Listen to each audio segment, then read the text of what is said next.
Sammy Kuhn from the Omaha World Herald. Good to have you here. Welcome to Nebraska.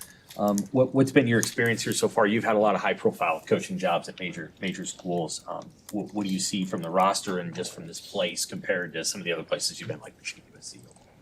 Yeah, it's right on par with, I guess, that echelon of schools and programs. I mean, top tier facilities, top tier, coaching and competition. And as far as the roster, I mean, we have a really good roster and just have to build and grow and develop right now. But exciting. It's exciting to see. So I don't know if it was I came in with a certain expectation, having been in the conference, many years ago, but obviously all eyes are always on Nebraska football. So I guess in that way it met the expectation.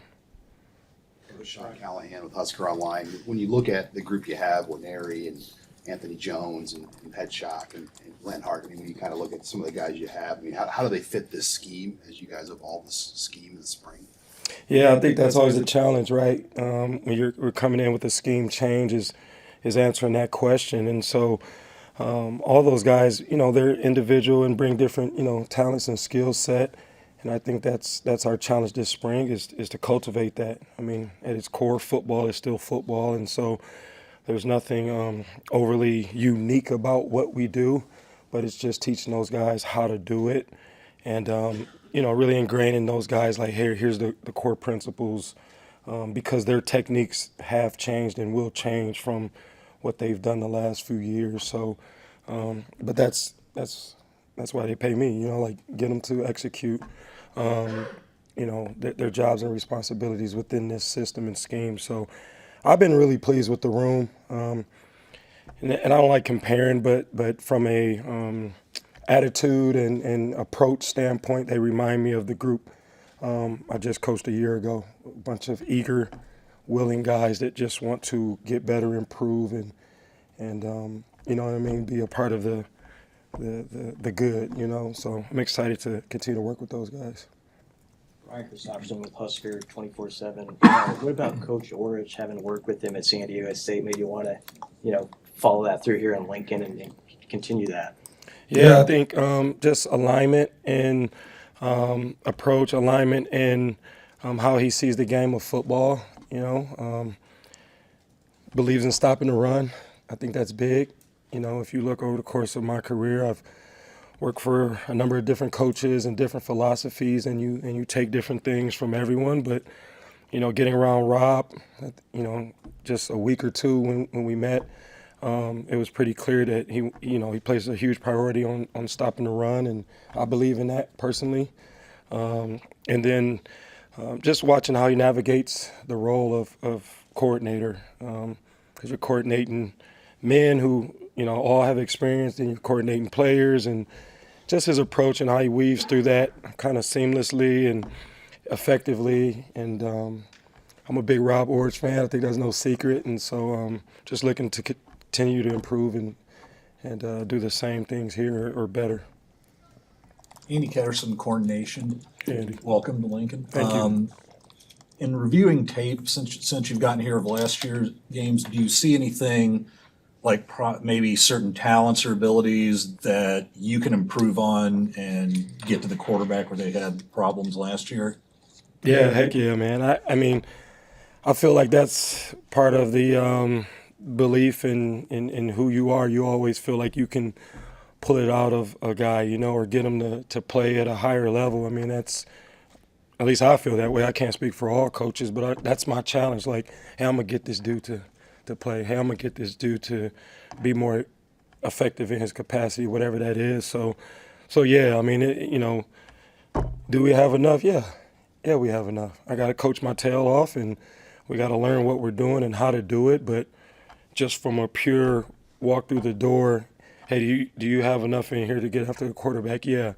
And it's similar to, again, last year where, you have to create pressure on the quarterback. Either you have the personnel to do that, or you have to, earn your check and figure out ways schematically to pressure him, And, I think we did a combination of both, honestly, last year. I think we identified those skills and those guys that, like, hey, this guy, he has some one-on-one ability, and then we put them in those scenarios as much as possible, schematically as best we could. And so that's the challenge. Right now, we're identifying those guys, right? So day 3, we'll see, but I'm excited. That's the journey, that's the process, and that's what's most exciting for me as a coach.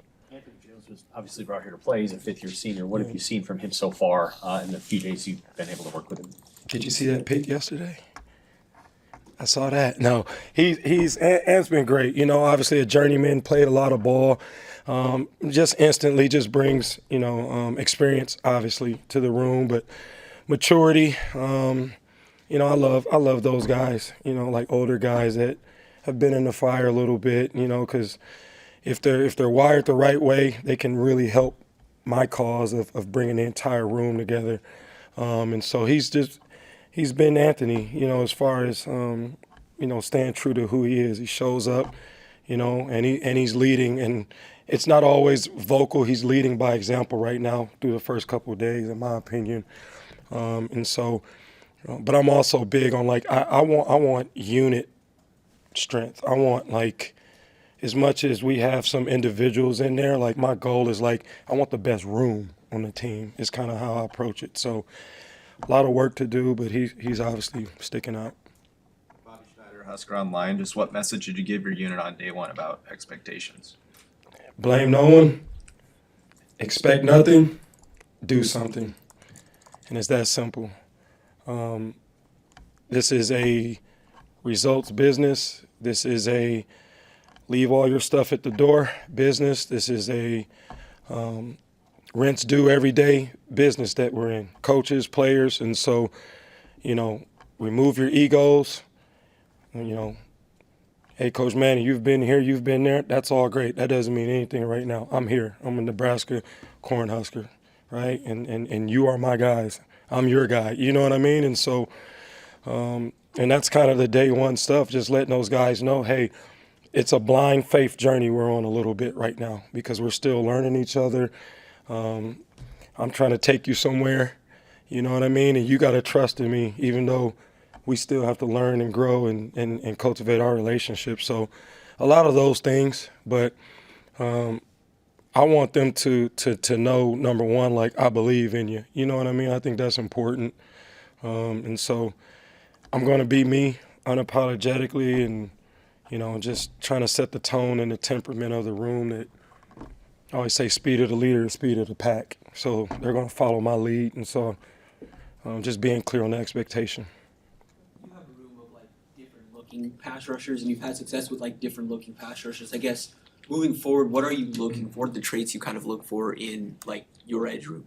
Yeah, just from a physical trait standpoint, no different than the NFL. I want guys that are probably a minimum of 6'2", and that's on the low end. Yeah, I want the 6'5" guy, but I'm okay if a guy's 6'2", 6'3", weight-wise. To do what we're going to ask them to do, and at this level, they need to at least be 240s, 250s. Again, that's at the bottom of that scale. He can be as big as 275, 280, you know what I mean, and still, I think, operate and get the job done. And so height, weight, I think we're in that world. As far as skill set, different guys do different things. Some guys are stronger against the run. Some guys are more natural pass rushers. Obviously, we want guys that can do it all when we're recruiting and trying to find those guys. But at the same time, the best coaches, put guys in a position where what they're good at shows, or can be put on display. And so I always want guys that have pass rush ability, whether it's a great first step or being able to bend or just have a relentless motor, because there's different ways to get to the quarterback. And if you look at NFL, there's an array of different types of edge players across that league that are effective at getting to the quarterback. So showing them those things and not taking a guy that's 6'2" and showing him Myles Garrett tape, you know what I mean? That's not going to make sense. But I'm going to show him Hassan Reddick. I am going to show him, someone else, Agent Zero, someone else. You know what I mean? And so that's the fun part, again. wingspan? Is it, or are you looking for guys that play to their length, or like have the length that you can maybe coach them to play into? Yeah, I think that have the length, because when I watch high school tape, most of the tall, long guys really don't know how to use any of their length whatsoever. They're 6'5", but like they're really not elongating and leaning into guys and keeping guys separated. So like from a development standpoint, even if they're like a 5-star, they walk through the door and they have so much room to grow and improve and understand how to use what they have, you know. And so that's where the experience in my shoes help, right? To kind of show them like, hey, you ain't even activating what you got yet, but we're going to get you there. So Is that true of somebody like Will Wanieri? I think Will's a great example. Like if you're drafting guys like in a lineup, you want Williams, right? Like, and not just from a size standpoint, but you watch him move around. He's fluid, you know what I mean? He's kind of savvy. And so he'll be a great, I won't say challenge, he'll be a great, it'll be a great opportunity to work with him for me because I know he has traits, right? And now it's like, okay, skill development, and skills are built, right? Traits you're born with. You wake up, you're 6'5", you know, that's the genetic lottery, right? But the skills have to be built. And in my opinion, everything about football is like building skills, so. In a perfect world, how many guys would you like to play in a game at the edge spot? Like if you play like 60, 70 snaps in a game, I mean, would you like to have 4 guys? I mean, what's the number? Yeah, I feel like you need 5 for sure. And typically we're going to travel always 6. I mean, just for defensive purposes, you know, because again, you may have someone that their role is a little bit more, hey, maybe he's more of a third down guy for us. This guy's maybe more of a early down. So, but you need 5/6 for sure. I mean, you know, those numbers can dwindle very fast in a game. So you definitely need to have, I think, 6 guys really to go into a game. One last thing, sorry. You moved kind of Ryan Henderson around a lot last year at San Diego. So there was a guy who kind of played edge but moved around a little bit. Is that something you envision happening here, or are these guys going to play kind of true edge roles at Nebraska? Yeah, I mean, it would really go to or lend itself to what we're trying to just do schematically. You know, for us, you know, you turn on that SESU tape. We were playing with 4 defensive ends in the game a lot of the times on those third downs. And so I'm sure we will, you know, dive into that world here and figuring out, hey, who's best on the inside, who's best on the outside, because it isn't just a size thing. Hey, put the big guys inside. Some guys are more effective on the edge, you know what I mean, and vice versa. In Ryan's case, he's 255, you know, playing the 3 for us, you know, and a lot of his sacks came from that position, or I'll say a lot, maybe half. And so we'll play around with it. It'll be an ever-changing, ever-moving experience in terms of just kind of hone in, like, who are our guys. But the biggest thing right now, especially as we get into these third downs in practice, is truly identifying, like, who's our top really 6 or 7 pass rushers within the entire defensive line, you know, and then, you know, figure out how we want to use them in those situations. So. It's a good question. All right, thank you. Hey, thank you all. GBR. I've been waiting to say that.